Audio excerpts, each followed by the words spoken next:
중국에서 북한에 대한 분할 계획을 미국 워싱턴에 제시했다가 미국에서는 한국 언론에 해당 사실을 폭로하여 우리나라의 중국 측의 북한 분할 계획이 국민들에게 소개돼 큰 슬픔을 안겨줬습니다.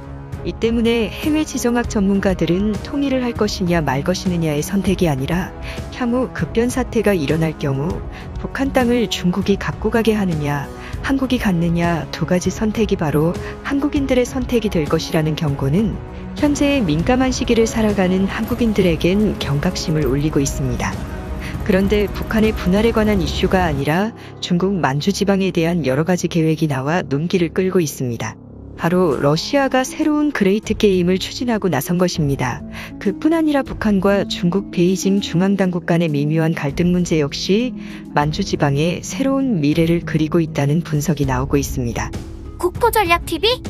러시아 푸틴 대통령의 외교정책의 핵심 방향을 결정하는 알렉산드르 두긴이 서술한 지정학의 기초라는 책에서는 세계 각 대륙에 대한 러시아의 책략이 나와 있습니다. 유럽에서는 영국을 유럽연합에 떼어놔 러시아의 영향력을 유럽에 확대시킨다. 중동에서는 이란을 러시아의 편으로 끌어들인다. 그리고 아시아에서는 러시아의 최대 위협을 중국으로 보고 중국을 최대한 분열시키자는 전략을 제시합니다. 대표적으로 티벳, 신장, 내몽골을 해체시켜 중국과 러시아의 완충지대를 삼아야 한다는 내용이 나옵니다. 그 중에서 가장 주목되는 부분은 바로 만주입니다. 만주의 새로운 분절을 획책해야 한다는 방향성을 제시하고 있는 것입니다. 이 책은 1997년에 발행된 책으로 푸틴 대통령이 주도하는 신흥 그레이트 게임의 전략의 기본서처럼 여겨지고 있습니다. 러시아는 중국의 최대 동맹국가로 손꼽히지만 속으로는 자국의 지정학적 안정성을 위하여 중국과 러시아 사이의 완충국가, 완충지대를 만들기 위한 노력을 기울였던 것입니다. 이러한 러시아의 패권 전략은 서방의 대중국 견제 전략과 맞아떨어져 가고 있는 추세입니다. 최근 러시아는 우크라이나 침공, 크림반도 흡수 병합, 벨로루시와의 국가적 통합, 그리고 최근에는 카자흐스탄의 공수부대 병력 파견을 통해서 세계 안보에 새로운 긴장감을 형성하게 하고 있습니다. 그렇다면 만주 지방에 대한 어떠한 계획들이 거론되고 있는지 4가지 시나리오를 살펴봅니다. 첫 번째는 요동반도의 러시아 접수입니다. 러시아는 과거 제정 러시아 시기 때부터 부동항을 찾기 위해 온갖 노력을 기울였습니다. 러시아가 찾은 얼지 않는 항구 중에서는 바로 서해바다에 위치한 리순항이 있었습니다. 요동반도 끝자락에 위치한 대련시에 위치한 리순, 즉 여순항을 조차하여 포트아서항이라는 황제의 이름을 따서 만든 항구 도시를 건설하여 1898년에서부터 1905년까지 점령했습니다. 러시아는 과거 잃어버렸던 옛 영토인 크림반도를 되찾아왔듯이 요동반도의 리순 역시 그 대상이 될 수 있다는 우려가 나옵니다. 그러나 러시아는 중국, 한국과 같은 강대국과 어느 정도 완충지대 형성을 바라는 만큼 요동반도, 서해바다와 접하는 지역까지는 진출을 하지 않을 것이라는 관측도 나옵니다. 이 지역은 일본과도 연관이 매우 많은 땅입니다. 러일전쟁 당시 일본은 1904년 러시아가 점령 중이던 포트아서 항구를 점령하여 1905년부터 영향력을 행사하여 1945년까지 일본령 땅이 되었습니다. 1904년 이전에도 이 지역은 일본인들과 관련된 비극이 있습니다. 1895년 청일전쟁 당시 리순을 점령한 일본군들은 수많은 현지인 약 5천에서 3만 명까지를 희생시켰던 역사가 있습니다. 당시 이 일을 목격한 미국 등 서구 외교가의 야만적 사건으로 보고되면서 서방 언론에 대서특필될 정도의 사건이 있었습니다. 오늘날 중국에서는 이 일대에 리틀 쿄토라는 일본의 교토시를 카피해다 놓은 마을을 만들어 역사를 잊은 듯한 모습을 취해 이곳을 찾는 역사학자들을 아연실색하게 만들고 있습니다. 그만큼 많은 역사 전문가들은 이러한 역사를 잊은 중국 정부는 이 지역을 관할할 명분이 없다는 의견을 내놓고 있습니다. 그러나 러시아가 만약 요동까지 진출하여 이 지역을 장악하게 될 경우 한국의 서해바다는 중국 외의 또 다른 강대국인 러시아가 들어옴으로 인해서 지정학적 긴장감이 높아질 수 있다는 우려가 나옵니다. 요동의 리순은 과거 삼국시대 비사성이 있었던 고구려의 지정학적 요충지였던 곳인 만큼 한국 역사학계의 고구려사 연구에 대한 지원이 많이 필요하다는 의견이 나옵니다. 두 번째는 만주 삼국분할안입니다. 과거 고구려가 지배했던 요하강 이남에는 한국이, 요하강 이북은 몽골, 그리고 나머지 동쪽 지역을 러시아가 분할하는 방안입니다. 이렇게 될 경우 만리장성에서부터 요하강까지는 내몽골과 통일을 한 몽골공화국이 차지하게 되어 드디어 몽골은 내륙 국가가 아닌 바다와 접하는 나라가 될 수 있을 것으로 전망합니다. 실제 몽골은 해군 참모총장이 있을 만큼 해양에 대한 열망이 큽니다. 몽골이 되찾아가게 될 만주 지역의 강토내에 있는 현 인구 숫자는 약 1150만 명이 거주해서 현재 몽골 인구의 3배가 넘는 인구를 얻을 수 있게 됩니다. 그리고 한국은 과거 고구려의 강토였던 요동반도와 남만주 일대를 차지하게 될 수 있고, 과거 조선 후기 우리의 강토였던 서간도와 북간도 일대 역시 모두 다시금 되찾아올 수 있습니다. 해당 지역의 인구는 약 3,900만 명으로 200만 명의 조선족을 제외하면 대부분 중국 한족이 차지하고 있습니다. 이 때문에 이들 지역 주민들의 민족적 동화 프로그램이 필요할 뿐 아니라 한국어 언어 교육이 이루어져야 한다는 지적이 나옵니다.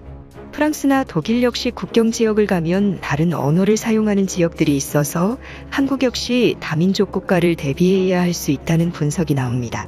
러시아가 되찾게 될 지역은 흑룡강성 일부에 비옥한 농경지대를 확보할 가능성이 있습니다. 그동안 중국과 러시아는 아무르강과 우수리강이 분기하는 하바롭스크 일대를 두고 영유권 분쟁이 있어 왔습니다.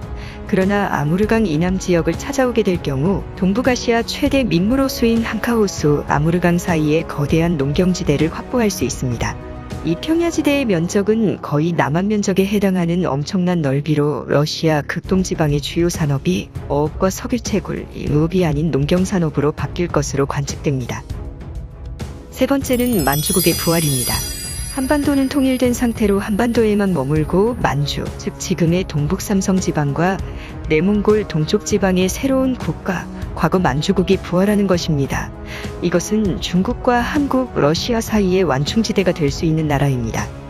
현재 일본은 이 방안을 적극 밀고 있다는 분석이 나옵니다. 만주국의 임시정부가 바로 일본 도쿄에 있기 때문입니다. 러시아도 이 방안을 환영할 수 있습니다.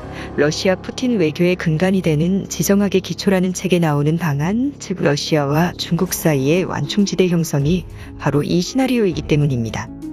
이 신생 만주국은 인구가 약 1억 명 수준에 달해서 러시아가 쉽게 감당할 만한 나라는 아닙니다.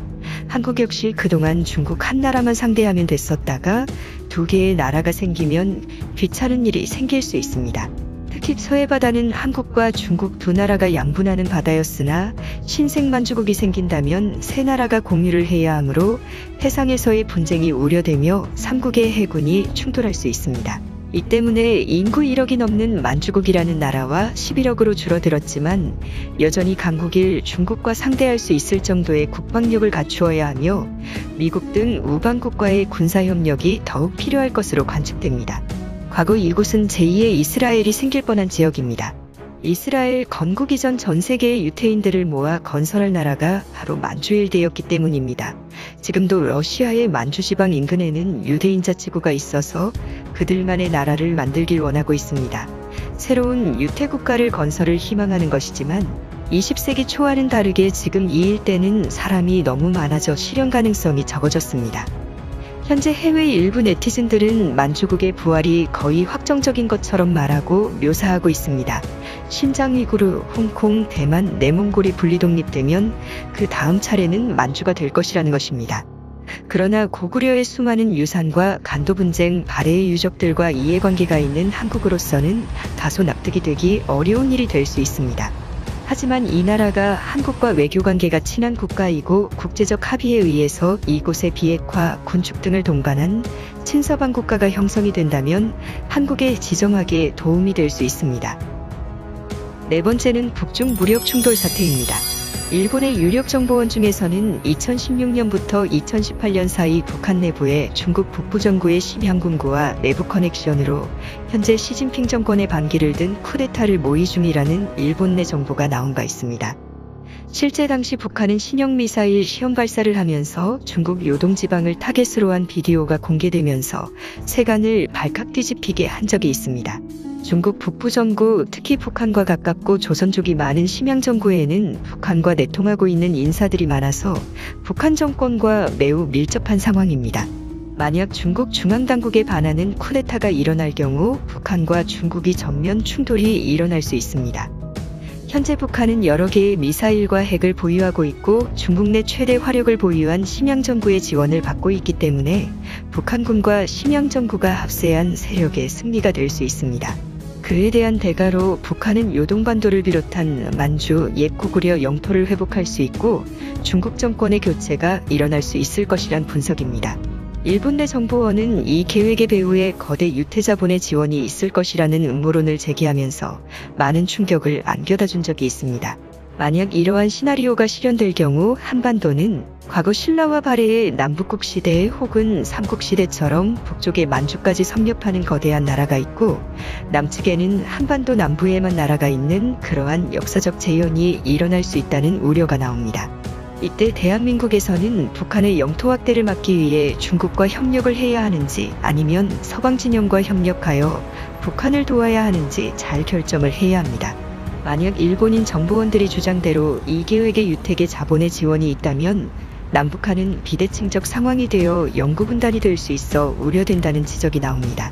만약 북한이 남만주 일대 고토를 수복한 상태로 영토를 유지하다가 남북 통일이 논의될 경우 한국의 헌법상 우리나라 영토를 한반도와 그 부속도서로 한정해 놓아 남북 통일 자체가 헌법에 맞지 않게 되는 일이 될 수 있어 법 개정 등이 이루어져야 하는 복잡함이 있을 것으로 보입니다. 4가지 만주 지역에 관한 시나리오 중 가장 좋은 것은 한반도가 남북 통일된 이후 현재 영유권 문제가 마무리되지 않은 북한도, 서간도와 고구려 영토, 발해 제국의 영토가 있는 지역까지 수복을 하고 러시아, 중국 사이에 완충 국가가 형성되는 시나리오가 가장 한반도의 국익에 유리하다는 의견이 나옵니다.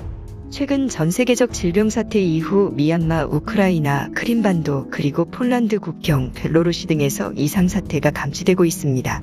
거기에 더 나아가 아프가니스탄, 카자흐스탄까지 이상 조짐이 생기면서 점점 한반도로 포커스가 향하고 있습니다.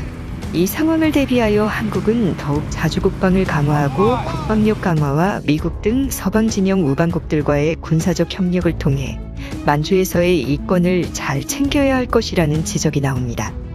현재 일본은 만주국에 관한 임시정부를 도쿄에 두고 있어 언제라도 중국의 이상사태가 벌어질 경우 만주국의 부활을 노리고 있다는 분석이 나옵니다. 안타깝게도 한국은 실질적 영유권 분쟁에 있는 간도지방에 대한 영유권 분쟁에 대한 대비조차 없다는 지적이 나옵니다. 과연 만주지방은 어떠한 미래가 펼쳐질까요? 국토전략TV 오늘은 이걸로 마칩니다. 감사합니다.